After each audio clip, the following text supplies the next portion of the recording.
Hola, mi nombre es Misael Kudek. Para el módulo 5, trabajo práctico final, voy acá a explicar eh, los algoritmos genéticos. Eh, los algoritmos genéticos forman parte de los sistemas inteligentes. Eh, como sistemas inteligentes lo que buscan es imitar de alguna manera eh, la inteligencia humana o decisiones que una persona podría tomar.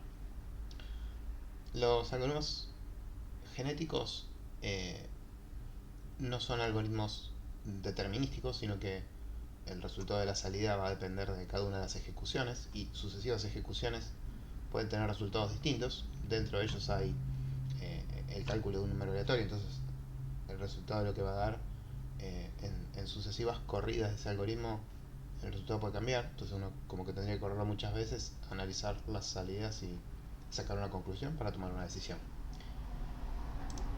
Los algoritmos genéticos, eh, digamos, de genético toman la, palabra y como que comparten el vocabulario de la genética y de la selección natural.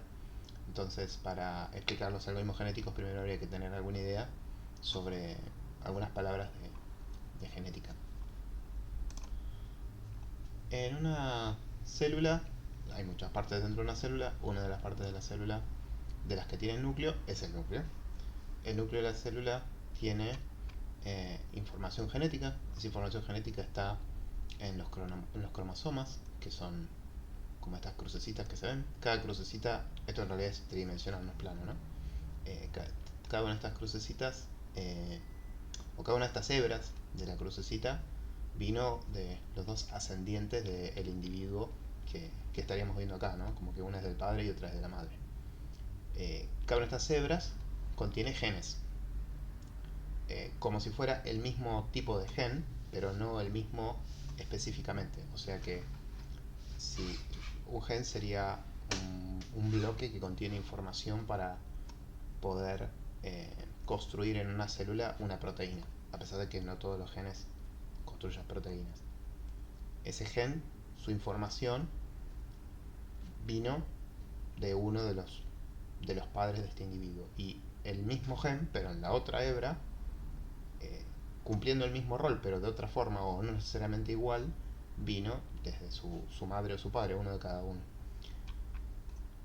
Estas hebras son las hebras que aparecen en este dibujo de la doble hélice del ADN. Nosotros tomamos parte de este vocabulario de cromosoma, gen, en estos algoritmos genéticos. Entonces vamos a discutir cuáles son y qué es lo que significan. Estos cromosomas contienen a, a los genes. Estos genes son los que identifican cuáles van a ser las características o cómo se van a expresar eh, esos genes en el funcionar de, de ese individuo en particular. A ese gen funcionando o determinado de alguna manera específica en un individuo, lo llamamos alelo. El genotipo de un individuo sería cómo son sus alelos. Y tenemos como dos variantes, los homocigotos y los heterocigotos, donde los alelos, o sea, los genes tienen como la misma, el mismo resultado, la misma expresión, la misma funcionalidad. En este caso está representado con letras mayúsculas, entonces hay B mayúscula de cada uno de sus padres. Esta creo que es una mosca de la fruta. Hay otro caso de homocigoto, donde tienen el mismo gen, pero el gen es recesivo, por eso tiene la B minúscula. Y el otro caso sería donde recibe uno de cada, ¿no? Hay una B mayúscula y una B minúscula. Si dos individuos tienen, obviamente cada uno de ellos posee en sus cromosomas un gen en cada hebra de cada uno, entonces si tuvieran eh, un gen con una característica recesiva o con una enfermedad y otro gen que no la tiene cada uno, para analizar las enfermedades o si su descendencia va a tener alguna enfermedad, en función de si sus alelos son homocigotos o heterocigotos. En este caso serían heterocigotos porque son distintos, y quiere representar de que alguno de los tiene algo afectado. De esos dos padres heterocigotos tienen una posibilidad de descendencia de 4 combinaciones distintas, como si fuera el cuadrado de un binomio. Si ponemos la R mayúscula más la R minúscula y esto lo hacemos al cuadrado, tendríamos R al cuadrado, que sería la R mayúscula heredada de los dos padres. Tendríamos R minúscula al cuadrado, que sería la R minúscula heredada de los dos padres. Y hay dos casos donde se heredaría uno de cada. Voy a hacerlo con la mezcla de los dos colores. Así.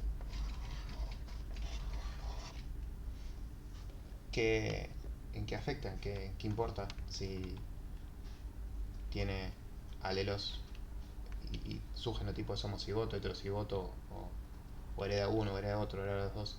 Bueno, eso afecta a las posibilidades de sobrevivir de su descendencia. En este simulador de la Universidad de Colorado, es un simulador de la selección natural, se ve hay un conejito y se permite simular las sucesivas generaciones de poblaciones de conejitos con alguna característica. Entonces, por ejemplo, si agrego una pareja a este conejo, cuando el reloj llegue a pegar una vuelta, va a aparecer una nueva población de conejos descendientes de estos. Si le agrego una característica dominante, una mutación por ejemplo de su pelaje, puedo ver cómo aparecen conejos de otro color.